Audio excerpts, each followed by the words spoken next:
Hello and welcome everyone. Thank you so much for joining us in the final show for the Rank Up Series for East London Fighters. We are so excited to be here for your entertainment, and I have with me Eternal Dragon. How are you doing, Eternal Dragon?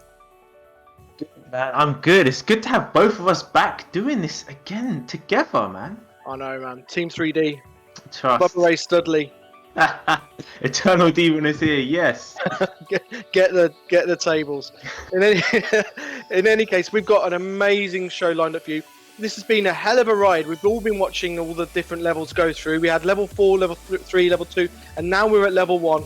And it's been a hell of a journey for a lot of the players who've played in this.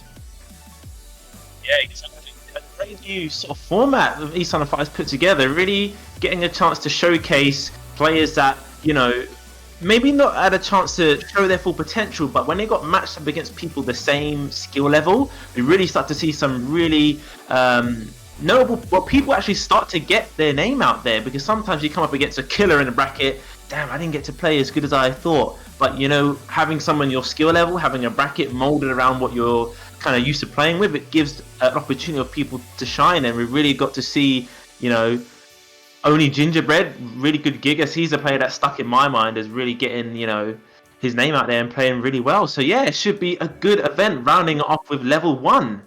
Rounding off with level 1, and you and I have seen it before. It doesn't matter, like, going through the different levels, all you want is a good match. You and I have commentated grassroots Tekken to some of the top tier Tekken. All you want is an even match, and that's what Rank Up's been all about. Grassroots players playing grassroots players and going through all the different levels. We've seen some epic battles, but this is the boss battle, Eternal Dragon. We've got some great players coming up. Yes, exactly, we do. But before we get into this tournament, we've got a little nice recap video to show you what's been happening in the previous weeks to kind of set the stage for this level 1. So stay with us, guys. We're just going to show a little quick video and we'll be right back. Previously, Rank Up. No duck. Oh my god, that was a lot of damage running Here into we the Dark go. Wave. Right, we're playing 2D. Oh, you can convert off that! Oh, almost. Oh my god, the reset? What is going on? Another reset? How? There were like 3 resets in there. Oh my goodness, you know what I know for sure though? Now Loki's getting busted. Oh, gets the pickup. Very nice. Oh, not enough. Oh, no he punish. whiffed. Tornado disaster. Oh, good block. Oh no. Could have got way more, but maybe wall looming. Didn't want to go for it. Good knock. That's so unfortunate. Facing him out. Oh, okay. Just ducked at the end to stop the Brain grapple. kick cancels. That's dead. Holy crap, look at the damage! Now, My apologies, I got so excited. That life on the line. Oh, gets to pick up the reset. Oh, no. Jab and then backs off. Looking to get the wall. Dive kicks Chonky. No pick up. Oh, the panic rage drive. Yeah, that was unfortunate. From Loco Lay. Gotta duck that string. Pun's been getting away with it all day. Oh, no wall splat. That's good. That's good for Loco. Oh, the duck under the... Yeah, I love these. Where have all these suddenly come from? The jumping while standing launches. Damn. Oh, no. Oh! Damn, he puts it all on Rager. Is this going to be the sexy big launch that he needs? Oh, Oh, Power Crush! Oh, my for the low. Very nice. Snake Edge. Oh, drops the dive kick. Alright, Tez. I don't know, man. Looking good. Oh, it's Green 1+2. No, he drops it. That's dead. Is it dead? Is it dead or is it close? No, I think it's close. Still alive. Oh, there it is. Congratulations to these players who've earned their spot in today's Level 1 event. Now faced with a ton of brand new challenges, let's see what happens on this next. Wait a minute, wasn't that just rank 1 then? That looked like rank 1 to me. That was pretty damn good. That was some absolutely awesome Tekken there, and also Pun Life. So let's have a look at what we've got coming up later on. I'm looking down the bracket now. This is an absolute feast. An absolute feast of Tekken that we've got coming up. DawnJager versus KingShamus. We've got Shen playing, Arsengbenga and Kanox. Pun Life did make it through. Destinuy, E minor, Sync, DivineTricks, Kwis, Wiki, Vitolic, Shirdel, BonusJin and Eddie. Oh, this is going to be awesome. Yeah, it's got quite a lot of notable Tekken players as well. It's good to see Edddyy back in an online tournament as well, and Wiki as well. I think it's been a while since I've seen him in an online tournament, so really interested to see how that goes down. Our first match on stream today is going to be DawnJager versus KingShamus. Now, I think they played in that double tap tournament that we entered and I think won the first one, and they probably played before. So I didn't hear you. What did you say? I think we actually won that first tournament. You know, Thanks, mate. I think we won it. But anyway, DawnJager, Steve player, but I've been mainly seeing him use Zafina, and KingShamus obviously King. So I guess we might see a Zafina versus King matchup. Now, Abominable being the Resident King main, and this far into Season 3, what's your kind of thoughts on playing against Zafina's just as a King? I find it really quite difficult, I would say. You can't play a normal game. It's very similar to playing against Ling. You have to use a lot of down forward one. You have to just commit to ducking at certain points. And that's one thing I personally don't like doing so much as a King player, is playing against characters where you just have to commit now and again. If you want to punish that bat 1+2, the fireball low, you've got to guess and see it coming. And I think actually DawnJager has come through the years as being, I would say, probably starting off not that being great against King, but now he's formidable. I played him the other day in a first of 10, and it was just neck and neck all the way. He's really strong as Zafina. I think he's found his main. It's going to be tough for KingShamus, but let's see what happens. Excellent. Right, we're going to get to our first match, and don't forget, guys, we also have the match arena, which we've been nicely building up throughout this whole tournament series. So if you put exclamation mark match arena in the chat, then hopefully that should bring it up. Got any spare time, please donate. Please do. And uncharacteristic straight away from KingShamus. Eternal Dragon, KingShamus actually backed up when the game started. He's the most unbelievably offensive King player. His setups are awesome. We probably should see some good tech, whatever happens here. That's all. First blood goes to DawnJager. Very one-sided.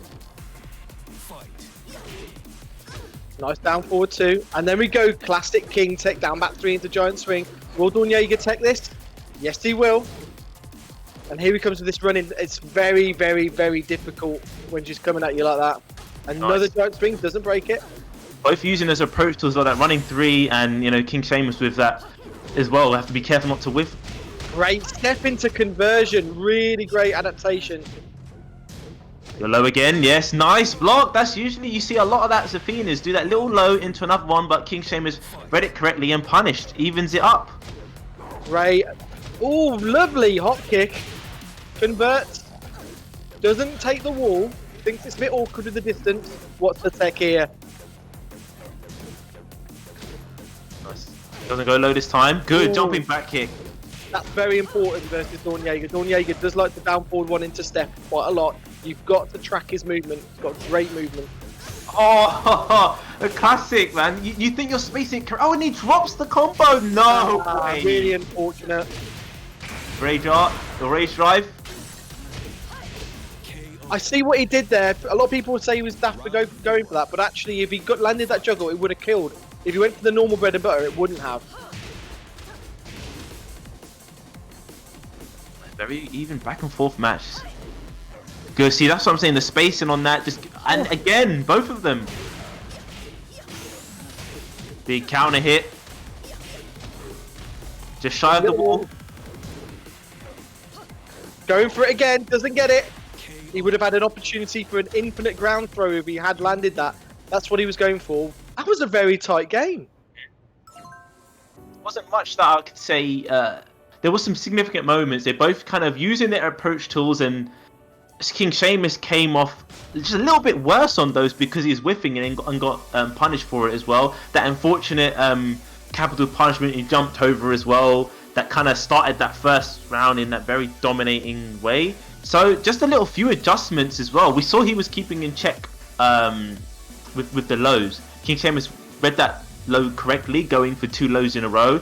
I kind of picked up that he likes to do that because of the whole jump over thing that I did as well. But he ended it correctly with too lows at the wall. Even though, you know, he could have got launched for it, but he had a massive chunk of life, so yeah, go for it. And I like his decision making. I don't think he always goes for the max damage juggles, and he's ambitious to go for it, but it had logic. He did it for a reason. He wouldn't have killed him if he actually went for the normal juggle.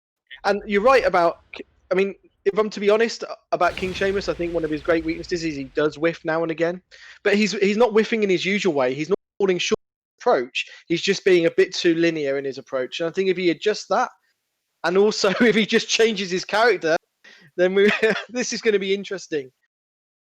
I didn't even know he had an Asuka. He's got a lot of different other characters. Round 1. Okay, let's see how this goes down.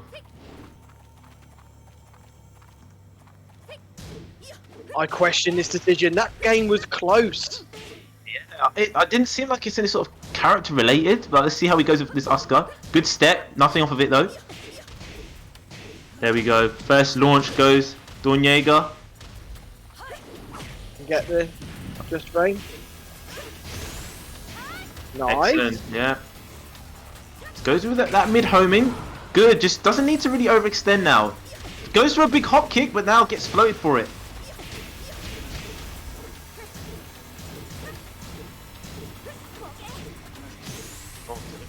He's letting him back in. He's letting him back in, being so patient. Doesn't go for the throat. He's just trying to poke that little bit. Very, very nice. Okay, we see a completely different style of play from Sheamus using Asuka. I was thinking the same thing. It didn't look like KingShamus playing her. No, it doesn't. Oh my lord! Nice. Nice reset. Yeah, that's it. Down to. Wow.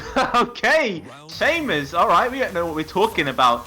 2 rounds up with a perfect as well. And look at this. He's clearly looking for that whiff to get the tooth fairy in. That's it. Double lows. Oh, good whiff punish there from Dawn. Bat, bang. Oh, what damage. Oh, again, 1+2 rate. He's breaking all these 1+2s. I'd be interested to see if DawnJager is actually always breaking 1+2. Oh, this could be it. This could be it. Right? Oh, no. And he gets it. Wow. Wow. Okay. KingShamus was going in. He was down in life. He was like, right, sweet. Your legs are getting swept. He just kept going and going. And I would have, if that was me, I would have been like completely just mind fucked, because KingShamus played such a different way, a character that I haven't seen him use, and it was much more tighter, much more clinical as well. So great work. We're saying here he's just back with King, but he just finished with 3 rounds, perfect as well. Excellent work. Who would have thought KingShamus has a reverse gear? I've never seen it in all my life, and I've played him many times, but that backdash was crispy. Very, very crispy. He was obviously looking for that whiffs. He never got really any whiffs, but he just managed to poke, stay calm. I'm very impressed, and on a stage that I think is, well, it's good. It's good for Asuka, but it's good. It's really good for Savina as well. Very interesting. Now, of course, DawnJager, if you asked him who his main was, I'm not sure he'd even say Savina. He'd at best stay Steve and Savina. Is he going to switch to Steve, or is he going to stick out with the character he's had the most fortune with in this season? That's very true. Once again, guys, don't forget we got the match arena. We already got $26.69. The code is TNT RUL1, right? So rank up level 1. Make sure you get donating. Do the sponsor quest as well. All going towards the prize pot. Good to know we've got Ren the Dragon in chat. We don't even need to check if it's 69 cents. We know he's watching. Right, gone to an infinite stage now. Very impressed with KingShamus so far. This is a different player. I say that, and he's just whiffing into thin air from a million miles away. Nice, doesn't go for double lows this time. Mixing it up. There we go. Good Nice. read on that low. Excellent duck as well. It goes for it again. I want to see mix-ups on these throws. He's the king player. Come on, mix it. Okay, There you nice. go. Nice Yeah. setup. Very nice setup indeed. Round 2. Right, first round goes to the Dawn. Just run up, sweeps him. And he gets it again.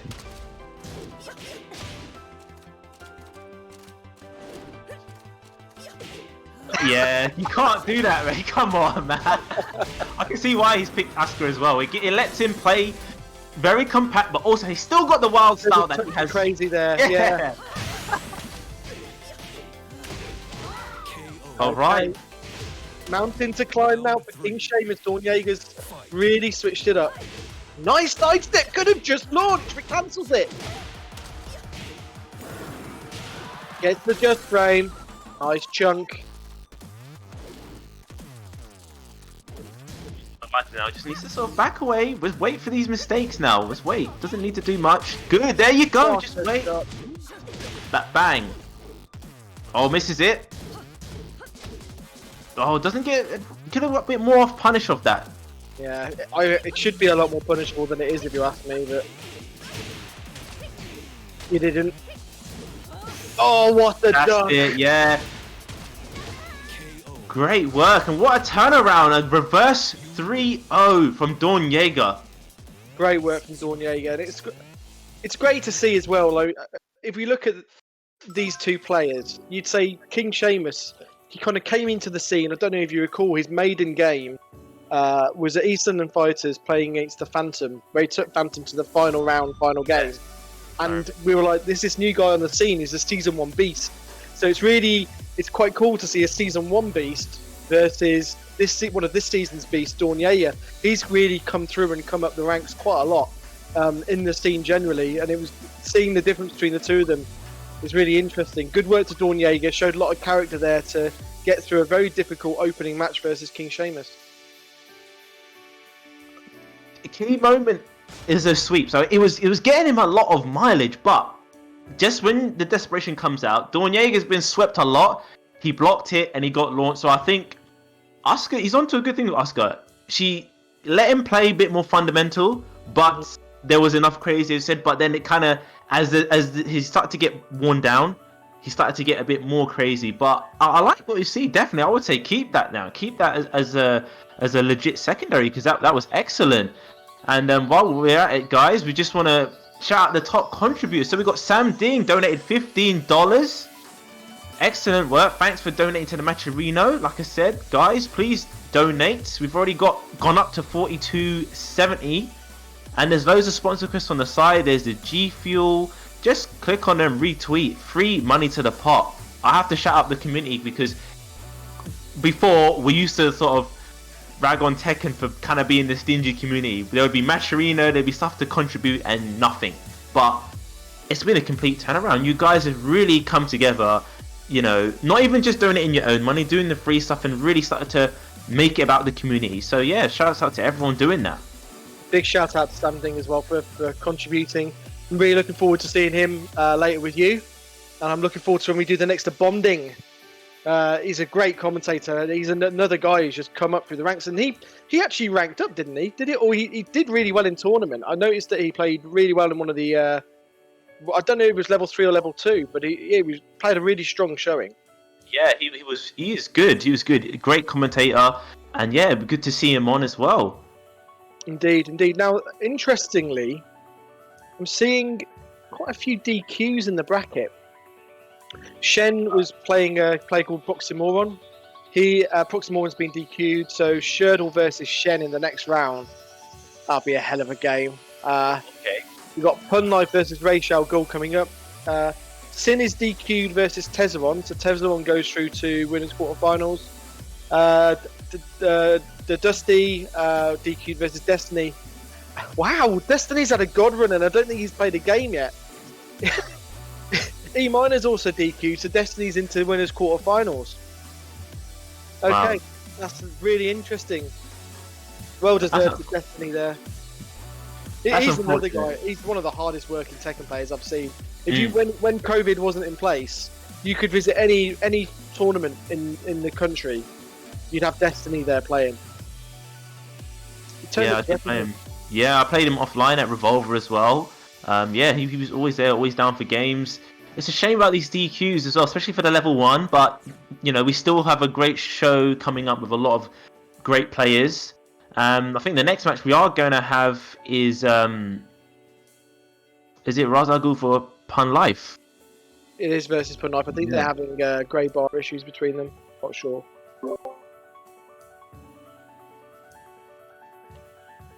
Might be something to do with the IP that he's on, conflicting with someone else on the same connection.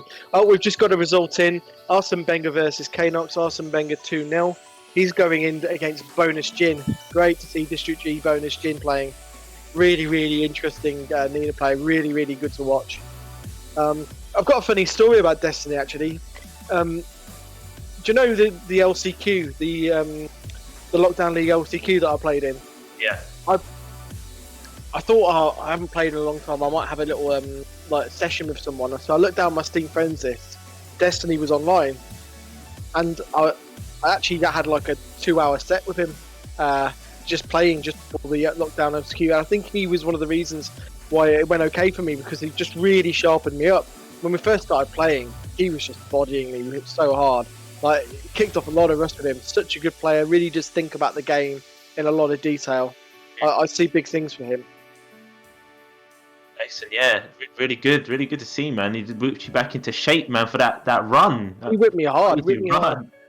Oh, DawnJager's going to play against Edddyy in the next round.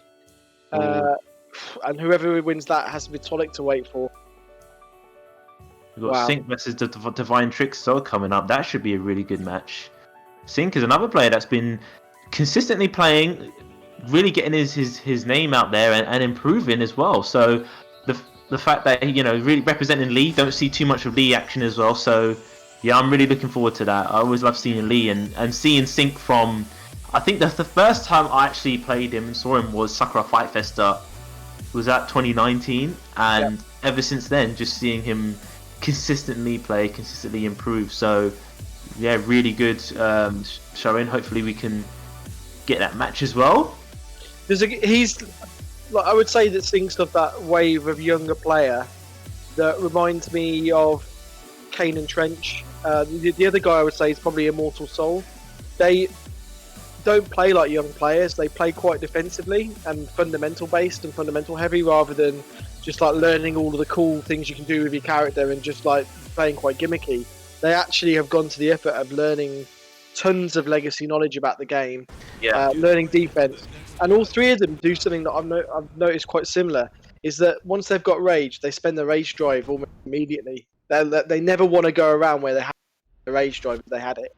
And they just use it as a, if it hits, if it doesn't hit, then at least you've used it and you've played keep out.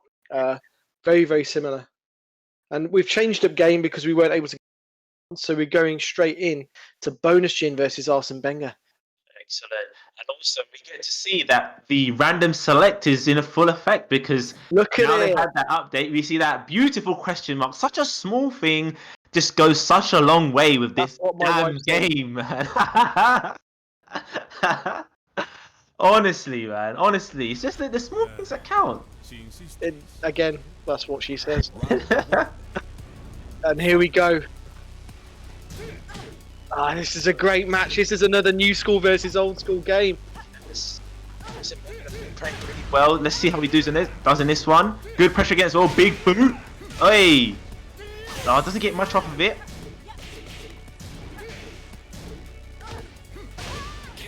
Nice. Okay. Benga with the boots. Okay, big boots. Let's go.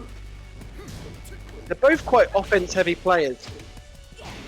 And I'd love to see some of BonusJin's comeback tech. He's got some incredible tech. Key charge tech with Nina. Very, very strong stuff. It's up there. Alright, good answer back. Quick as well. 1-1. Arsengbenga is really good at adaptations as well. I played him recently and the set was just full of back and forth adaptations when he starts to see, you know, kind of how your opponent plays. Just not saying that, gets a big counter hit to the gut, to the wall. Bang, bang. Nice, holds back, good. Wow! He didn't duck that, but he didn't hit him either. I'm really confused about that. If someone could clip that, I'd really appreciate it. That was a really interesting setup. Yeah. Nice low. God, Benga could do a setup on me 500 times. I'm still going to get hit by it in the next game we play. He's got so many different scenarios you need to keep in mind. So BonusJin going in really aggressive. So I'll try for the punch parry. BonusJin doing a really good job of interrupting all of these setups. Flash, and it works in Benga's favour. He should be able to get to the wall with rage. Bit awkward. Bang. Oh no! Oh, he ducked as well. Unfortunate. I think he was like twitch ducking as well. Well, I think Wow. also if you're doing higher Shida step, you can. I think you can actually like just duck by virtue of doing the movement. I think it's one of the. It's like a semi-option select if I recall. I was really unlucky. Arsengbenga obviously wanted the wall travel, but by going for the wall travel and thinking about that, the splat was kind of low, so the rage drive wouldn't have connect. And then after, rather than spending it straight away, you could see he probably wanted to line up, but he just got caught there from BonusJin. So very aggressive start from BonusJin. Arsengbenga, like I said, he's good at adapting. So I believe he has to just try and deal with some of that pressure. He tried to go for the punch parry for some of Nina's strings, but I think he just needs to back away, keep waiting for these whiffs as well. Like he was trying to just fish for it, but then when he smells blood, he was going in, and he was going in a bit too much, and he was getting caught. So he went a few times, and then BonusJin was catching his time in there as well. So very good set, and I think he can definitely make the adjustments to make it a bit closer than that. And I said setups. That's unfair on Arsengbenga. They're not skanks or gimmicks. It's just intelligent pressure. But it seemed to me that whenever he tried to just get started, whenever he tried to go into second gear, BonusJin was always ready to interrupt it and do a downfall, and just stop him. Now, he went random again. Interesting. Probably would have chosen a stage here. If he goes infinite stage, I think personally. He's gone Mishima Dojo though with the random pick. It's going to be interesting. I think BonusJin was far better prepared for Arsengbenga than I think a lot of big players have been in the past. I mentioned the stage. We know Miguel can get really big damage off a stage, but we saw the pressure from BonusJin, which has really been difficult to deal with. Oh, again. Nice side step. Gonna get side. Could do a jump over tech. Doesn't go for it. Nice. Doesn't break 1+2. Now he's got a bad position in the wall towards the corner. Nice splat. Bang. That down forward one is just so dangerous. Round 2. Great turnaround from Benga. Goes for it again. He's noticed that Benga isn't ducking that at all or trying to step it. Oh, he's got the wall again. Good long range sweep as well. Stays on the ground. Great side roll from BonusJin. Excellent break, and he presses in the second hit. Benga, great adjustment here. This isn't quite it. This is a very dangerous situation versus BonusJin. You don't want to be here. Oh, very patient. BonusJin has done so many pixel comebacks with his Nina. Plays quite high risk. Is very, very willing to go in half. On that launch, didn't believe. Probably the smart thing to do. Distance was a bit off. No duck there from BonusJin. Nice side step. Oh, good interrupt. Oh no! Get it? Nervy. Oh, down forward. Doesn't quite kill. Very, very, very patient and nervy. Right, Benga still in this. Is ahead. But now the momentum's all in BonusJin. Doesn't break. Nice. Oh, he finishes the string. Another awkward wall. Again, the same scenario. What's the mix up? And he goes for a down forward one, and he's brought it back. As you said, these comebacks on BonusJin. Momentum's all with BonusJin now. Excellent. What a great step into launch. No, doesn't get a big punish off that though, but works in Benga's favour. Just getting poked to death now. Good duck. Very, very nice duck. He must have been loving Nina because I'm struggling to think what Nina he's been playing to get that experience. Yo, nice flip out there as well. Excellent break for Benga. What a sequence. Oh, unfortunate. 1+2 breaks it. Sweep. Oh, what interrupt! Bang! Bang! Your chops. You saw that she jumped in and he just uppercutted her right in the chin. Bang! Job. Nice Oh one. man. You know those games when you wipe your sweat off your hands when you're like, alright, putting the pad down, wipe your hands. You know Benga's doing that.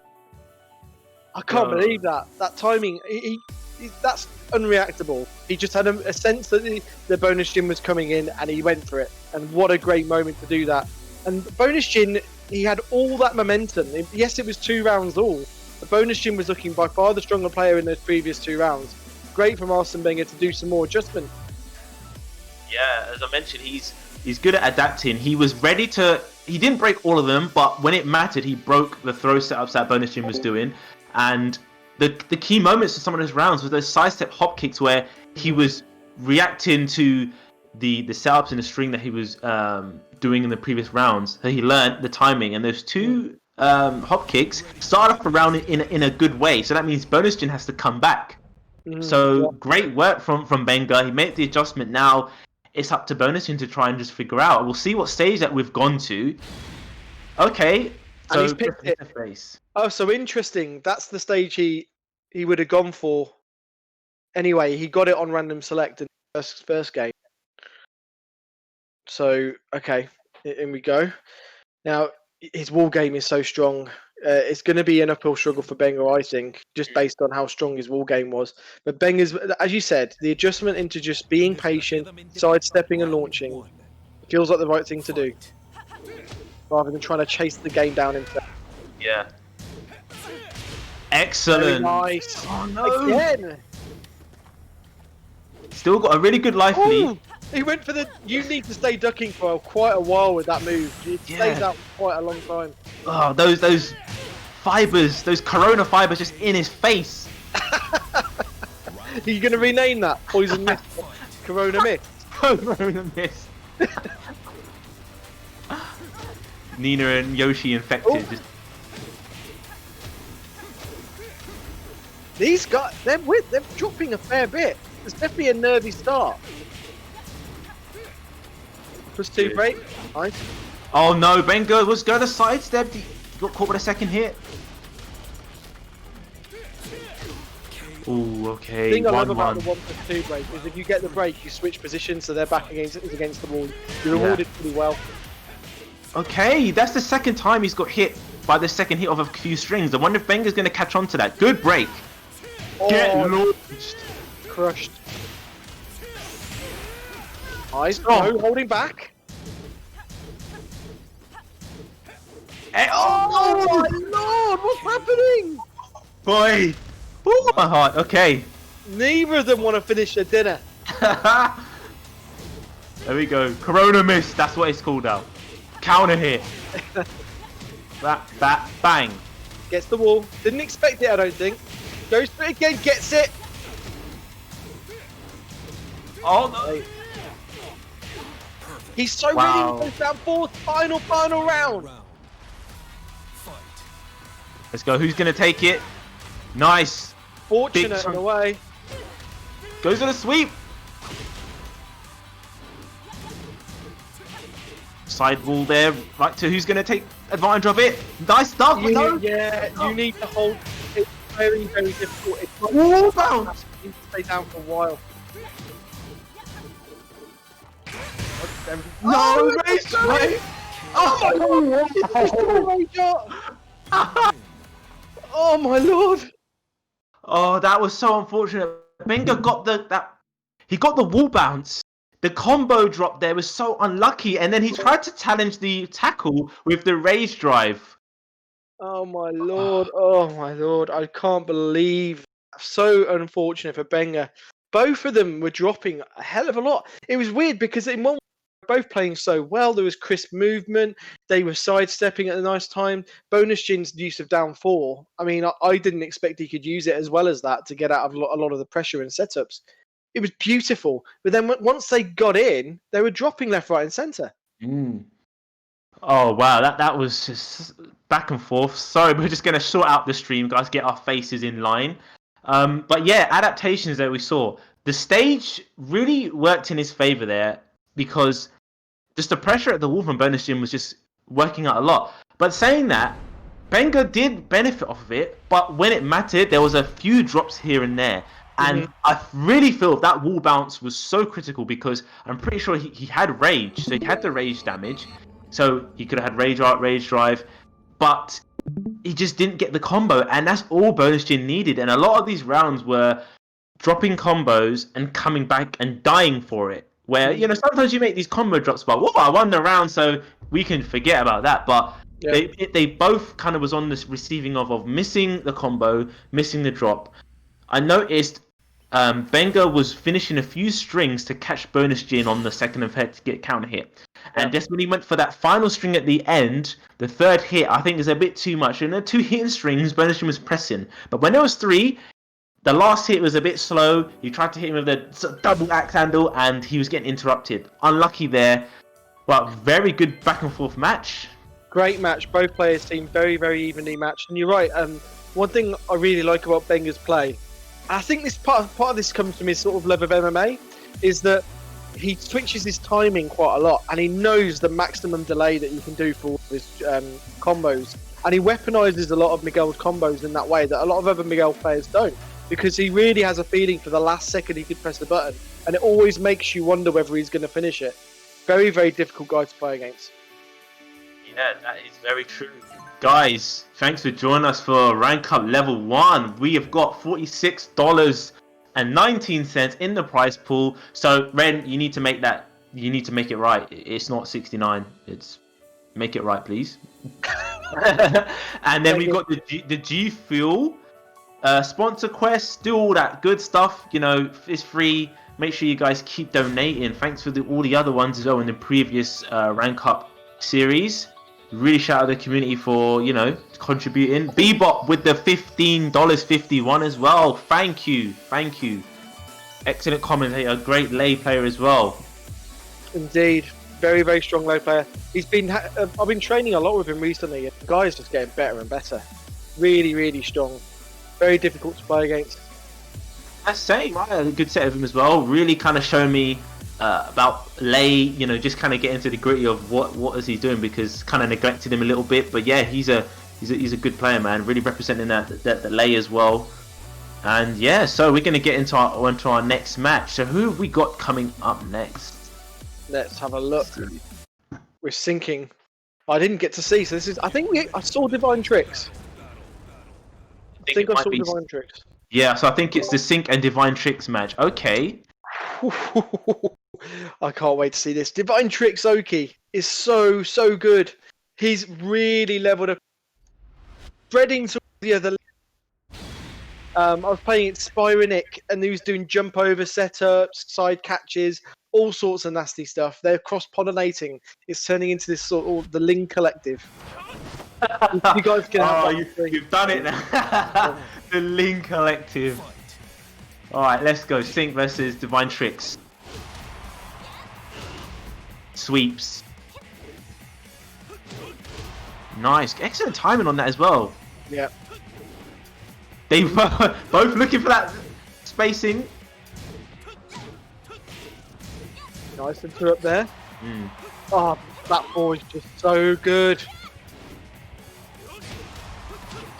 Very nice. Thing doesn't drop hardly ever. He does the difficult combos and does it so well. That was just beautiful. The pickup, the wall carry, the wall combo, the Oki there. Excellent work from Sync. First round. I like this little battle. It's going on in range 0, then it's sort of just darting in and out. Range 0, range 1. Low. Try to go low again. Yeah, I don't think that was the one he wanted, but he hit anyway. Nice. Now he's got the wall. What's he going to do with it? What a duck. He's got good light lead. Don't need to do much. Don't need to force his way out of the corner. There, just get booted. Again, most players staring down DivineTricks like that would have pressed a button, would have whiffed, and would have got wall splatted, but Sync wouldn't have it. He did not press a button for ages. Nice pin stance. That back forward, nice heel on that head.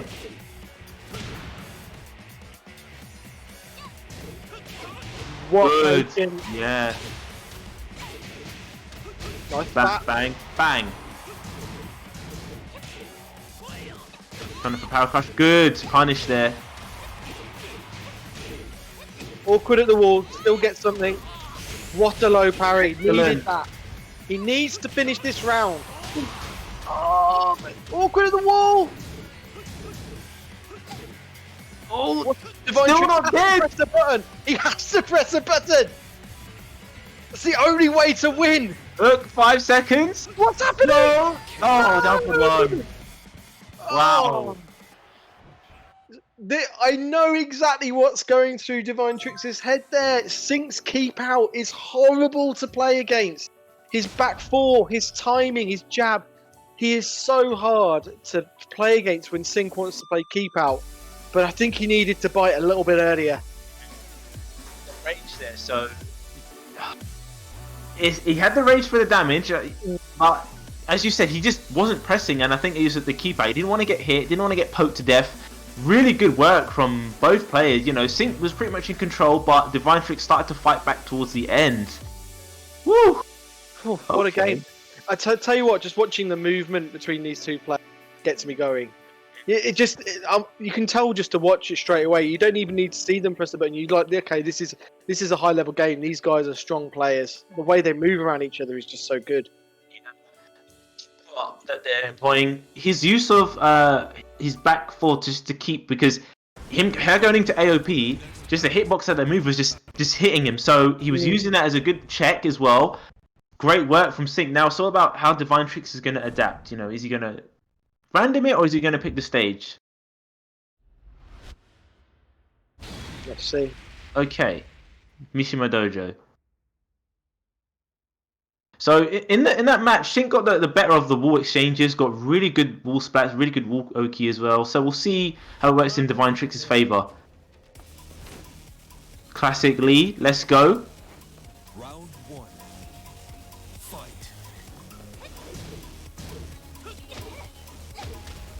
There we go, it's using it, just keep out. Doesn't bite on it, stays standing. Just poking, just in each other's faces now. Who's going to get that first decisive launch? Sync's kind of got the worst of it. Oh, Magic 4, unlucky Yeah. there. That trade got him off. He's getting pushed to the wall though, and he's getting chipped to death as well. Just content just to fight his way out slowly, but he's getting chipped away. So quickly. Needed to punish that. Needs to punish all these little bits and bobs. Sync doesn't give you much. Wow, okay. DivineTricks really slowed that down to a different pace and just poked him to death. Didn't do much setups going for any big low sweeps apart from that first one. Wow, blazing kick. Nice launch. Oh, could have got something there. Nice. Oh, stomps on her face. Low, no, goes to the mid. Tried to bait him into ducking by... That's a classic Lee player thing, isn't it? Ducking right up in your grill. Just waiting for you to duck as well to mirror that movement so they can launch you. Finishes it. Nice. Very good space in there, Sync. He's got a good life lead now. Ooh. Look at this, man. Back and forth, just poking each other to death. Really up close match. DivineTricks has got rage now. Is he going to try and go a bit risky now just to make that comeback? Ooh, a trade. Could have been a whiff punish there. Oh, he's faking it. He needs to do something now. He's not got long. In the back. That was unlucky. Round four. Fight. These rounds are going so long. They're both moving so one around each other. Neither of them really overcommitting. Pick up, bang, bang, nice one. Nice damage. Good AOP to avoid that. Doesn't get nothing off of it though. DivineTricks is spacing. Yes, it keep him in the wall. Excellent. What sidestepping? Oh, I'm pretty sure he could have got something off of that.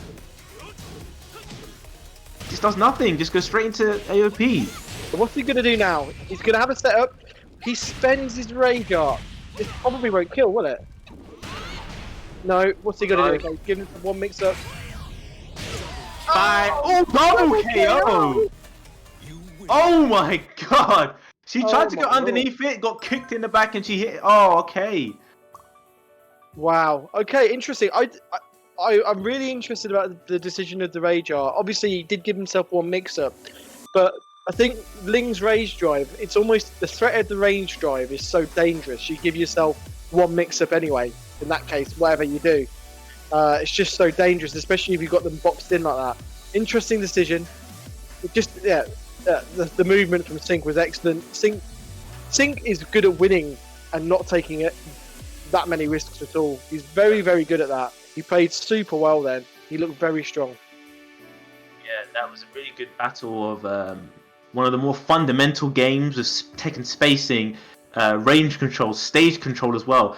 A lot of the time, Sync maybe had his back to the wall, but if you notice, it wasn't that desperation just sidewalk left or right to get out. He was content with spacing, just poking his way out, let the flow of the game happen, rather than trying to force his way out, which, you know, can be good or bad depending on scenario. That last exchange, though, DivineTricks got a bit too aggressive because Sync teched off the wall, so the low missed completely, and then it became sort of a bad scenario.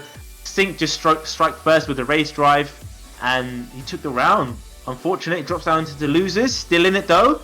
Really good match from some really good players. Really, really good. Really, really good indeed. We've got Edddyy coming up. He is a scary player to play against. He can beat absolutely anyone. He's such a strong player. Who's he playing against? So, Edddyy against Vitolic.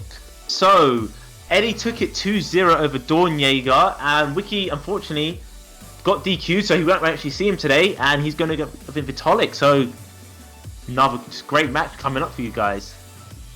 Right, Eternal Dragon. This is that mandatory part of most streams where I'm just look very, very old, but Shirdel has told me to fix my mic a little bit.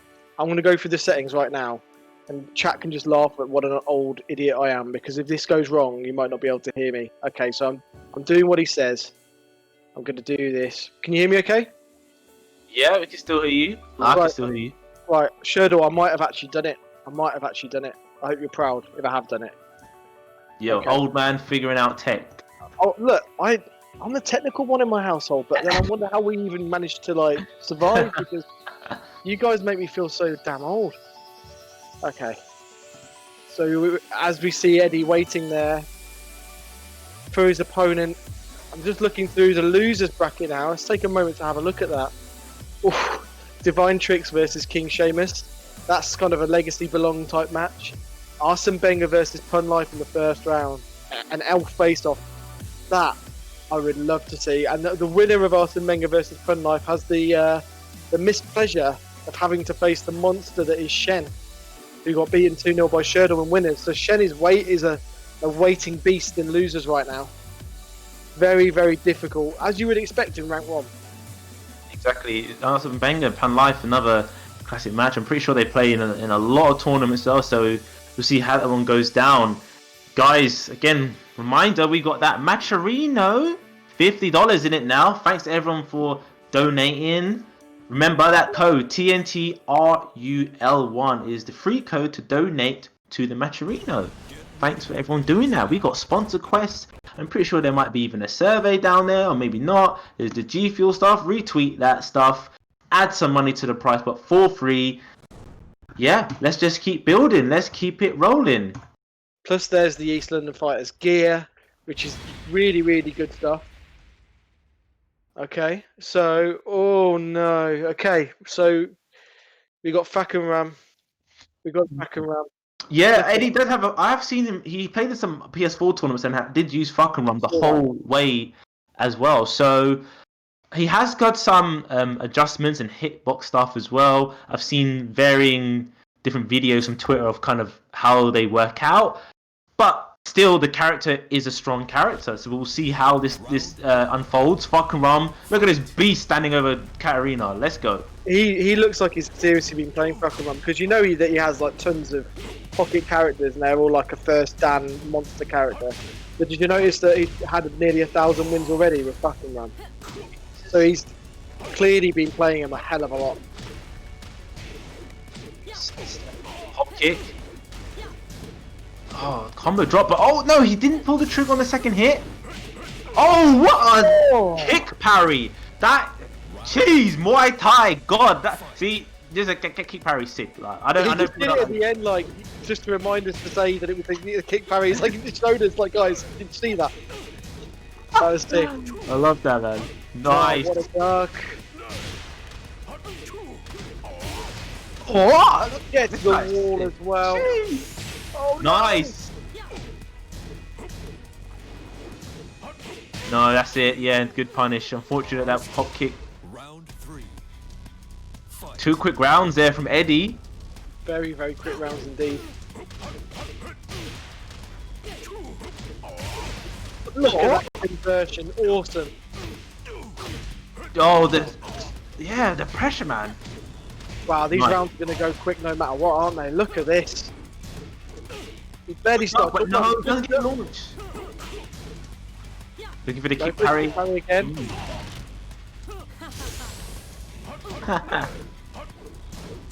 I knew he was going to go for that. I feel like he's having Oh, to he's dead. get He's hit. dead. Yeah. Oh no! The axis was so wrong there. The axis was off. The knee missed. I So feel like he he's a didn't slow die. motion. Maybe he sidestepped a little bit, and we just didn't catch the sidestep. Oh no! I watched it on the stream replay. It was just the radar angle, and he flying kick knee. Oh wow! Nice, perfect as well. I didn't consider this for this matchup. This kick parry is very good against Katarina, you know, from a lot of her leg attacks and, you know, low into while standing 4. I'm pretty sure after that first kick parry, he's like, okay, I'm going to be a bit deterred from doing that now. But yeah, with great work, very quick work from Eddie fucking Rum. I feel like Eddie was just forcing panic buttons at one point. It just felt like he was just trying to turn the tide of the game quickly, maybe a little bit turn the tide a little bit too quickly with launches rather than just trying to slow it down with a few more jabs, a few more down forward ones. But you know, I'm probably relaying my understanding of Katarina from earlier seasons. Maybe that I know the down forward one is less viable than it used to be, but it felt like we could maybe see a bit more jab pressure. But wow, that was tough. That was tough and rough. Eddie looked so strong. He looked like he was in a rush. It was just very difficult to play against. It was very obviously difficult. Good point you mentioned about he was forcing panics where after a few exchanges, the hop kick was coming out, or these strings that ended in a high, and he was ducking.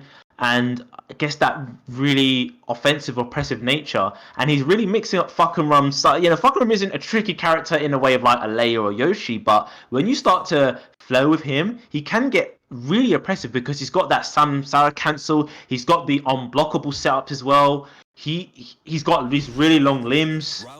So let's see what Vitolic can do to adapt in this one. Good, low parry off the bat.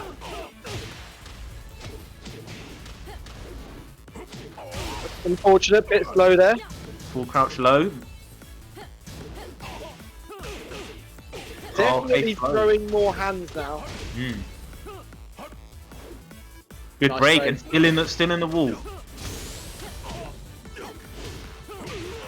Oh, see, yeah, that's the interaction. The low into while standing 4, but Vitolic knew to do something else because the kick parry is what hit him last time. Get the wall again. Oh, that move, it always splats you so perfect. There we go. And the side steps and make sure that it comes out as a long juggle. Oh, whiff! option there. Vitolic normally punishes those whiffs a lot harder. Dead now. Oh, unlucky. Round 3. Fight. Nice. Jin string. Change of timing and pace in both players now. Slowing it down a little bit. Goes for Okay, the full swing. combo. No, it doesn't punish that knee. Nice one.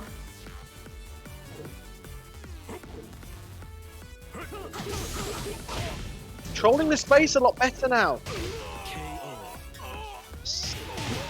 Space control. Being a bit more patient and just really poking down with his kicks. Gets a float. What a conversion! 1+2. Boom. Wall splat as well. That is so dumb, man. Wall splatting throws just Thank need you. to just get deleted, man. Apart from Giant Swing and all the kings. I agree with you. Look, this character is not. I mean, we only had that minor change recently, but there's a lot more work to be done to this character if you ask me.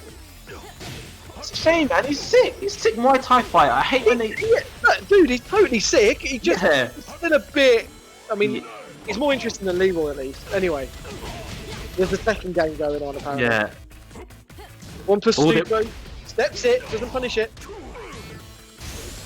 Oh, tried to challenge after that. Get floated. Is he going to convert? Oh, no! Oh no! Oh, How wow. unfortunate! That's a dash the pad moment, isn't it? That's a That's a I just lost Evo moment as well. Jeez. You just Jumping dashed it. jab. Tekken 2 jumping jabs. Oh no. Where's Tempo Ibis when you need him just to shut the pad? Where's 10 Fibers' face? still an awesome moment. Oh man. For those of you that don't remember this, basically, it was the Strong Style EU qualifier, wasn't it? Yes, it was. Yeah. I think it was. And Jopolix won the tournament. And then, just out of joy, he just dashed his pad. And Tempo Ibis was coming towards him to try and say well done, and unfortunately just got taken out by the pad. There was some great kind of videos made of it, you know, with extra like health bars and stuff. That goes down in Tekken history. Well, look, Eddie played so well, played just so awesome. Vitolic, I think, first game he kind of chucked it away with the panic buttons a little bit, you would probably say. Second game he looked so much better and was very unfortunate not to take it to a final game. Just didn't quite convert that final juggle properly. Yeah. He said he was forcing the panic options in the first round, so then he always had an uphill battle against Eddie, who's a strong player, and then Fuckarum as well. And there was there was other stuff that happened in the round, but that final jumping jab, because now you have to deal with Fuckarum running at you in rage, and his rage drive being a low, and he's already got really good mix-up potential and strong mids. Just wow, bad situation. So Very, very difficult. some results come in going down the bracket. But so we have Kayus defeated Razagul 2-1, so he's going to be facing Tezzaron in winners quarters finals.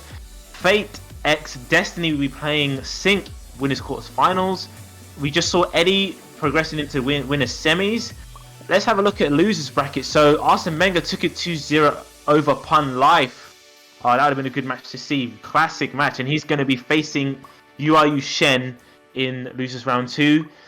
KingShamus takes out DivineTricks 2-0. I think that's an upset. I would say, given how far the DivineTricks has come as a player, that's an upset.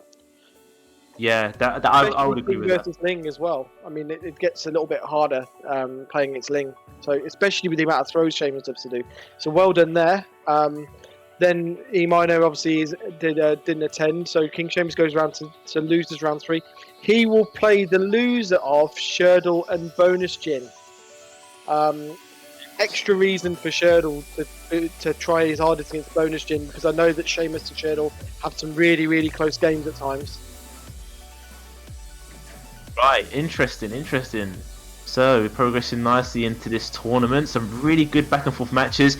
We can definitely see the benefit of this rank up tournament showing the different levels. So if you as a player in player 4, player 3, player 2, seeing how the level 1 players have been going, because we've seen these back and forth matches, we've seen very good fundamentals, we've seen hyper aggressive and hyper defensive play, and to be a really good player, you need to be able to, you know, have a really good combination of these playstyles and get them out when it matters in a tournament. Because a lot of us can do it, but when the nerves are there, when there's something on the line, it's really hard to. So this is level 1.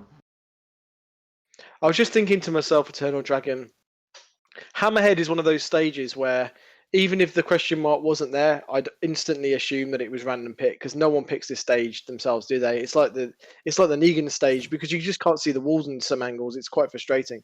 Yeah, and it seems like for novelty's sake, they started you in a weird axis, and yeah, I get it, make some stage variety, but the way they start you is very just weird. It's not in any legit way. One person's closer to the wall than the other. Okay, backswing from Shirdel straight off the bat. Gets that awkward wall spot. Just you said, but look, that was great conversion. To be aware of that. It's getting beaten all around the stage, man. Nice block on that low. Gets the 1+2. Just flying in mix-ups, and this is one thing about this character: the fly mix-ups where you have to deal with it from range 1, 2, and beyond. Good slice from Shirdel. This is where Shirdel's at his best when he brings the swords out. Oh, look at that. Getting sliced up. Oh, what the hell? Those heels just caught her from a mile away.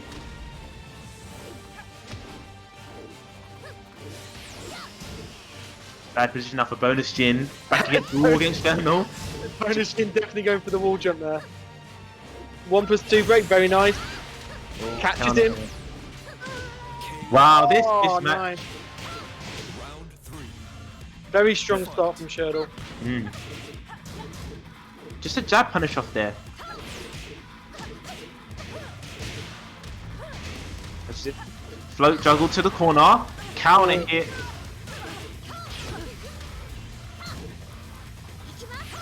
Trying to do something clever there, Shirdel. Good power crush there. Shirdel challenged after that move. Went for a power crush. Are we going to see it again? BonusJin going 2 rounds down straight away, very quickly, then working his way back into the game. Goes for the 1+2 again. Nice. Could have got more. Good. Switches up his throws. Goes to the mid there. Mid homing. Goes interrupts with the down jab to try and keep his turn. Okay, orbital hand. Bat, bat, bang. We used to call that orbital palm. It was hand or palm, nails up, something hand related. Nice. Rocket punch. Oh, could have got more. Yeah, especially because it didn't hit. Oh, nice with nice. the head parry. This character, man, just flying all around, stuff flying at your face, her flying at you. Shirdel really commanded the pace of this game. There was that middle round where BonusJin was really just being able to poke away, but there was some key moments where there was either a whiff or a block punish, and he only got a couple jabs after it. He wasn't really maximizing the damage. Fair enough if he's going for maybe setups, but I think sometimes, as well as going for a setup, if you're just jabbing them out, you know the person's not really scared to do it again. But Shirdel really controlled the pace of there, and you know, it was up to BonusJin to try to figure out how can I calm this crazy robot down. I think that was a lot of it. I think the simpler BonusJin played, the better he was doing. The way he was using his jab pressure, the way he was using his down forward ones, and the way he was using that pressure to force Shirdel into, you know, duck jabbing. I think that felt to me like the way to stop a lot of this pressure. You can't press big buttons to get out of Shirdel's pressure. You just get blammoed big time. So Precipice of Fate, this is clearly BonusJin's favourite stage. We've seen it a few times now. See how this works out. Wall's a bit more like rounded. You start off, I think, more on an even spot. But he was kind of at the bad end of a lot of these wall exchanges. So Shirdel took him to the wall, then BonusJin was ducking at the wall twice, and Shirdel going with that mid and was able to relaunch him for another juggle, and then he just got beaten around the stage. So we'll see how we can really adjust his kind of stage management. I do like the way Shirdel chases his opponents down. Doesn't matter who he's playing against. He's playing against JDCR and he was just running in head first, trying to get him. Kind of fearless. Straight up the sword. Yeah. Again, talk about fearless. BonusJin will wipe the floor with that kick against anyone. He knows that a lot of players will not react to it, online or offline. Third hit, strings. That's it. Again, the third time he's ducked to the wall and Shadow's done the same move after. Shadow's really kind of seeing how he's playing now. Dash blocking. Oh, Nice he did the back. And then a back throw. Ooh, very nice. Oh, that was unlucky. That could have been a costly whiff. That probably should have whiffed looking at that angle. Oh. Good decision there. Up to the wall and then still got hit by the low.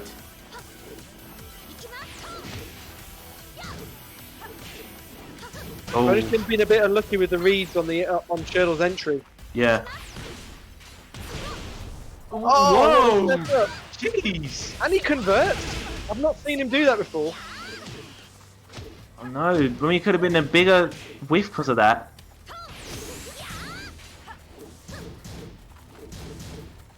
He's letting Shirdel get away. He should be chasing Shirdel down, using that downfall one pressure. No, get off Very me! This nice. off me. Oh, ducks it, but doesn't launch. Ooh, BonusJin, slowly losing it now. Shirdel is able to backdash out on a lot of this, and I feel like BonusJin needs to chase him down to close that distance. The closer the distance, the better it works for BonusJin. Yeah. Oh, got it now. Right, big damage now. He's got to make this count, and I say that.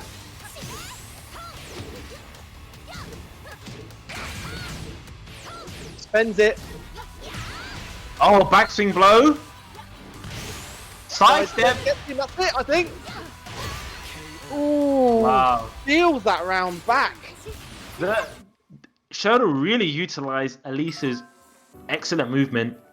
Excellent. Just as you were saying, anything his strings, he blocked a couple, he was backdashing, his sidestepping.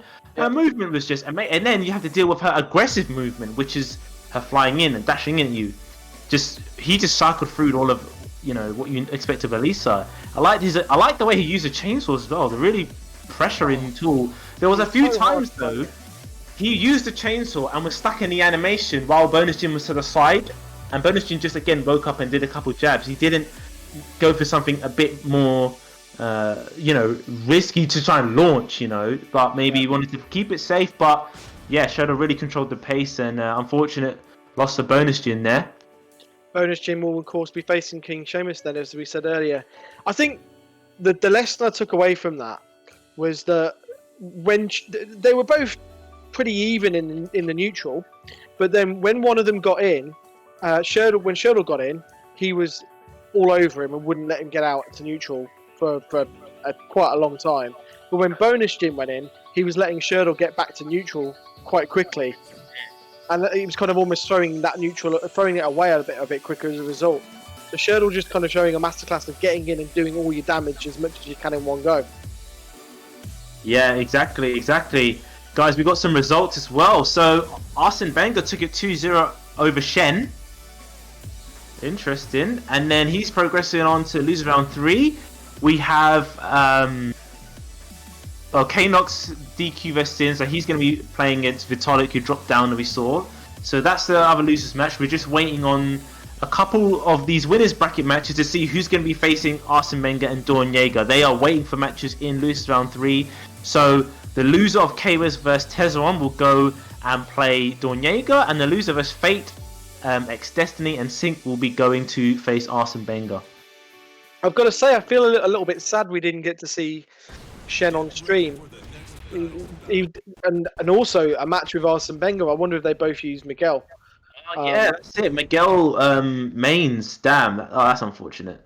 Yeah, Shen very much worthy of being in this rank 1 event, and I would call it a surprise to see him go out at this stage, and unfortunate not to get him on stream.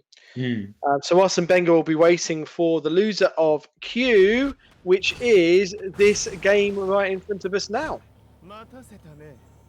Sync versus Destiny. I believe these players probably played each other quite often as well. Sync probably got a lot of Master Raven experience as well. Nice step. Yeah.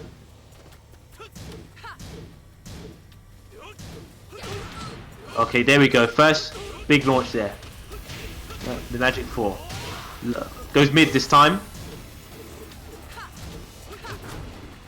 Very nice. I get the feeling that these guys may have played each other quite a lot. They have. And I know Sync plays a lot, probably got a lot of the Master Raven experience as well. But yeah, he's got such a life lead, he doesn't need to do anything. Just need to kind of stay, exactly. You're spacing enough to be close to them so they don't put back into the wall. But yeah, just throw out a foot. The thing about Master Raven, one of the saving graces is that everyone plays it differently. But I think these guys have been friends for a while. Ooh. Almost got launched, but just got interrupted there. Nice start from that Magic 4. Nice 4-4-3. Faking with the ducking again. Finishes it. Okay, nice. Catches him there. Just that. Okay, gets just a low splat. Oh, nice. Unblockable. Oh, no. Whip into hop. What's he going to do? He might finish it. No. Oh, he goes for the infinite kicks. Oh, wow. Whiff into hot knee. That was unfortunate. That was Destiny's round, man. But just It really was. I think it's an eternal question with these two characters as to how they're going to open each other up. Both characters are just so hard to open up. Oh, nice setup. Yeah, Still and you see the wall, though. Sync sidestepping to keep him back to the wall. Oh, nice. Great work from Sync there. Takes it over Fate Destiny in the first game, and that was unfortunate because in the first game we saw Sync had that massive life lead. He just poked him away. The same thing was for Destiny. He had a little bit less life, but he saw that whiff and he just got caught by the hop knee. And great wall carry, great combo execution from Sync, and he ended up taking that round. Unlucky Indeed. Now it's obvious Sync is just an awesome player and getting more awesome by the day. Despite it being a 3-0, just from watching the two of them go at it with each other, I think that 3-0 doesn't quite tell the story of. It really was just about who could open up the other guy and get in there and stay in there. Both of them were waiting for that one moment, and unfortunately for Destiny, it was Sync in those 3 moments. But it could go the other way this time, I see. We'll see what stage comes into play as well. Sync again, just something that even some of the top players and people just forget. You don't always have to kill them when you've got a life lead. And I love the fact that it's kind of like a switch. As soon as he's got the life lead, it's like, right, I'm not doing nothing anymore. You can just come and try and get past this wall. And that's the best way. But he does it in a great way where, I've done this before, you back away too much and then you're just basically depleting your momentum as the time goes on. Right, gone for Kazumi. Say that! Punish there. More poking now. More fundamental base there. Okay, now he's got the launch and he's got the back towards the wall. Doesn't break. Nice power crush. Look at this, man. Just getting beaten all over the wall, man. Interesting, he opted to break it again. Yeah. 10 strings. 10 strings. Why not? Why not? Yep. Always time for a 10 string. Love it, man. Classics. At Destiny, Kazumi is not to be sniffed at all. He's a fundamental player. Wow. Oh no! Acid Storm. Nice step with perfect distance for a chunk here. Yeah, beautiful. Ducks it, yeah, commits to it. Could have got. Oh more. no! This is it. He's dead now. If he gets this correct, rage drive. Kiss the death from the commentator. Oh no! Oh, Eternal Dragon, you nearly killed him. You nearly deaded him. Wow. Okay, he missed the punch parry there as well. Not great, not a bad idea because he went for the punch, but just the timing was off. Oh, unfortunate there. Just timed it. Nice duck. Punish from that. All right, now bad position for Destinuy, back against the wall. That's good side step. Oh no, he doesn't break it because of that axis. Just bounces off of it. Back, Big. bang. And we'll get a mixed up here because of the wall. Sweet bang. Oh, goes low. No. Oh my lord. I love watching two mates play each other at Tekken. It's always going to be close no matter what. He's super aggressive now. Just poking in his face. Range 1. There we go. Wow. This is wrong. He did not give him a chance to even breathe.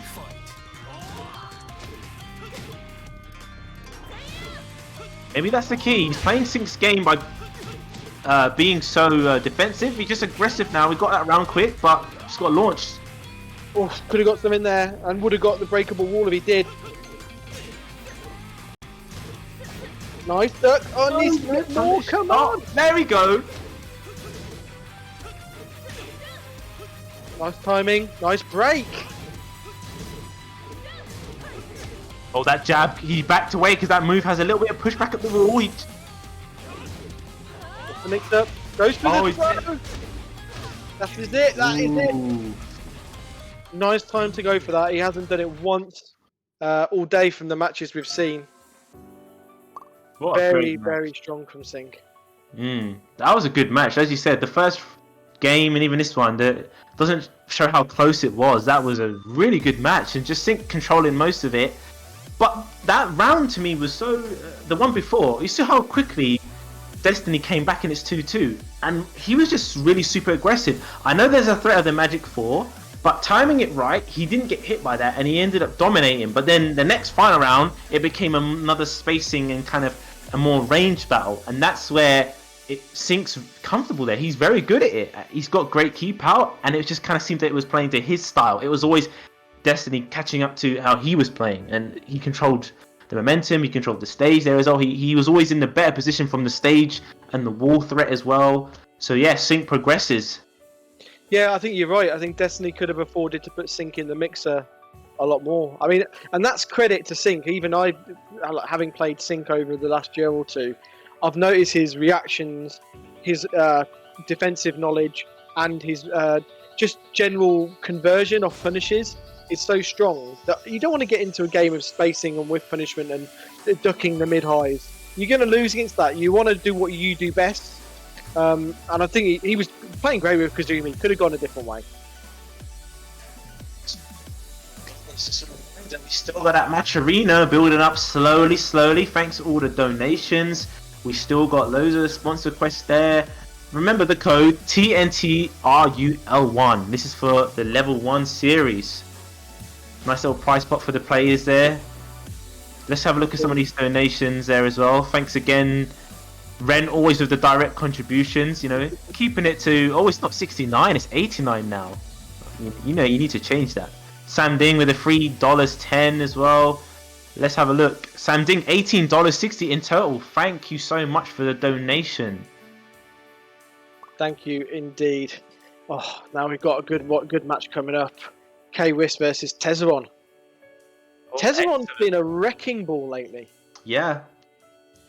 It's I like this matchup's going to be good because Eliza has been the hot topic on Twitter with discussions recently. Well, it kind of cycles. First, I'm seeing Elisa in the timeline, and now it's kind of Eliza. I already know she's strong. I watched E Minor dominate people 9 weeks in a row with this character, you know, weeks ago, and even just me playing himself. But she's been the talk, so I want to see, you know, how a player such as K-Wiss, you know, his level deals with Eliza, just to kind of see it as well. So, and as you said, Tezzaron has been really stepping his game up, making a name for himself, playing really well, and you see him in level 1, because he was actually the winner from the level 2. He leveled up, so excellent work. He ranked up, leveled up, rank up, same shit. Indeed. The way I see it is this: K-Wiz doesn't ever use not knowing a matchup as an excuse or reason. He's going to know this matchup inside out, having played E minor as much as he has and some other players. It's going to be tough. Yeah. K-Wiz is like, he's over the course of Tekken 7 has gone from being like a mid-tier player to being one of the top players in the world. And I think he's that even at that level, not just one of the top in Europe. So it's going to be hard for Tezzaron. But if I was to give Tezzaron any advice, I'd be saying play your game. This is what got you to the party. Your crazy style, the way you play, playing with, expressing yourself in the game. Let's not get into a fundamental war. Just play your game. Someone that is very strong, you can start putting these things in your mind, and then you realize after the match, I didn't even play my game. At least if you played your game and you lost, then maybe you can think, do you know what, maybe for this person, this character, and their play style, that's when I change it up. But you're right, let's see what he brings with his style that got him to win the level 2, and here he is progressing nicely in rank 1. Round 1. Fight. Here we go. Oh, K-Wiz with the Steve. Okay. Yeah. 20 wins. That win streak. Jeez. Everyone trying to backdash out of this pressure. Punch in the face. Nice step. So Eternal Dragon, play some theory second with me. Why has he gone with Steve? I don't know. It's got to be something. I'm thinking, is it match up? But then he could be just to see how it works against the character. I'm not sure. I haven't seen him play against Liza with Steve. I think he played against E minor and maybe the lockdown stuff with Hwoarang, and maybe that's why he's opted for Steve. Yeah, I mean, the only thing I would say is that when anyone picks a certain character versus Eliza, it tends to be something to do with handling the dive kicks. It could just be, as you say, that he's feeling particularly confident with Steve. He's playing a lot of characters right now, streaming a lot. Obviously, one of the top streamers for Tekken as well. Nice. Just look at his pressure to the wall. Tezzaron playing very tentatively. Yeah. No, alright, there we go. Yeah, sorry you can. Oh, just Steve with a hop kick. Lord! Steve with his hop kick. You don't see that move. Oh god, they should have made it hilariously bad, like Paul's flip kick. They should have made it like so uncoordinated. It's a bit too coordinated for a boxer.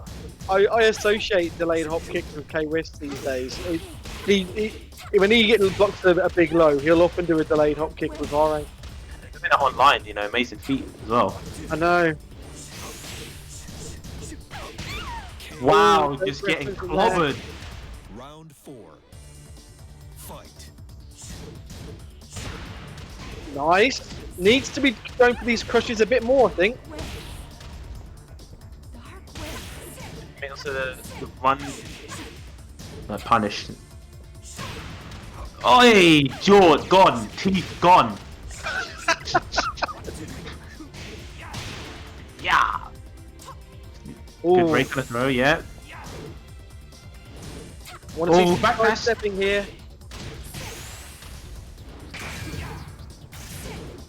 Nice. Oh, baited it. Wow, that was just so clinical and just such a nice.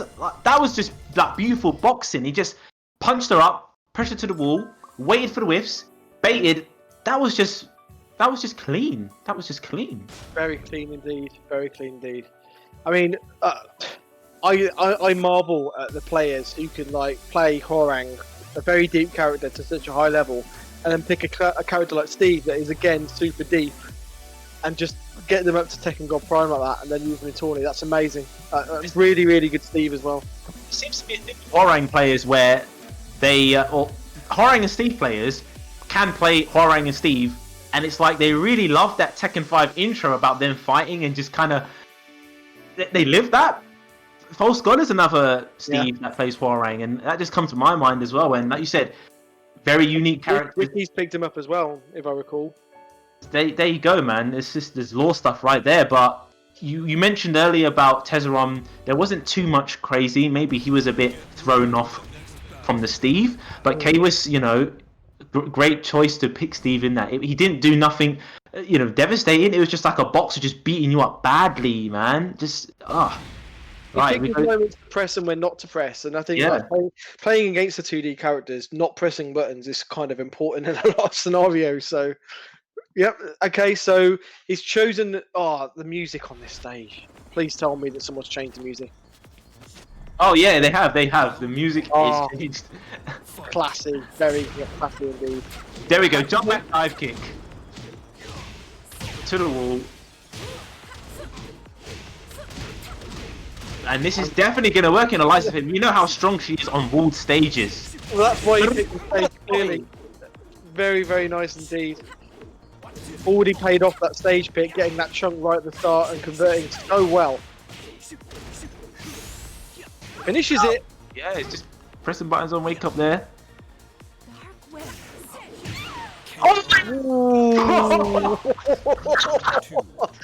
How can she throw a fireball, run in behind it? He's like, yeah, get that away from me. Get your hand away from me. I think Steve just found the last few teeth in her face. Did a full root canal. My lord.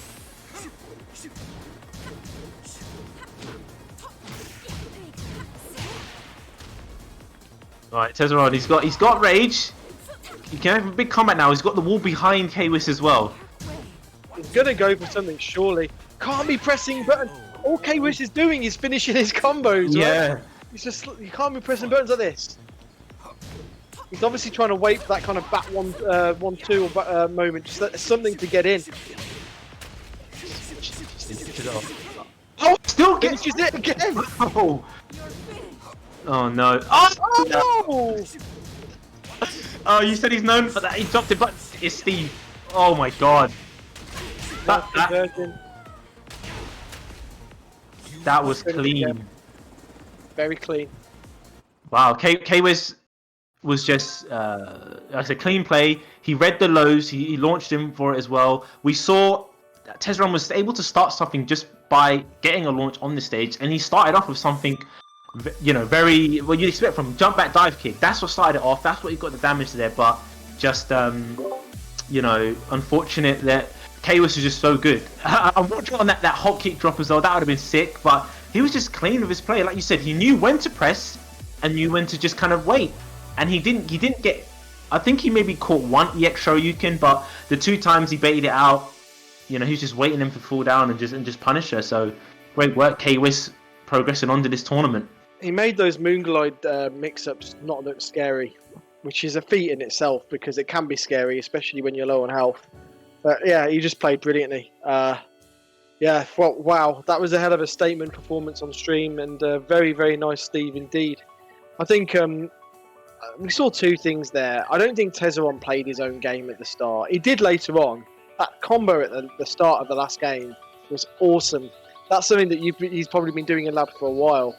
But also I think maybe a little bit of matchup knowledge there with Steve, because you really, like, you know, Steve catches counter hits, and when you're playing against a character that catches counter hits like that, you need to know the combos, you need to know where they can delay, you need to know where they can't delay, you need to not press buttons in certain scenarios. Unfortunately, he seemed to be trying to get out of some scenarios just by pressing buttons. Yeah, that's very true. Okay, guys, so we are progressing in this tournament nicely. We're going to have a little break. Don't go anywhere. And when we come back, we are going to get into some more great matches. We've got our winners semi-final all lined up. We are progressing through losers. So, don't go anywhere. Myself, Eternal Dragon, Abominable. We are going to see you in a bit. And we might have a little different change here as well. So, we'll see you then.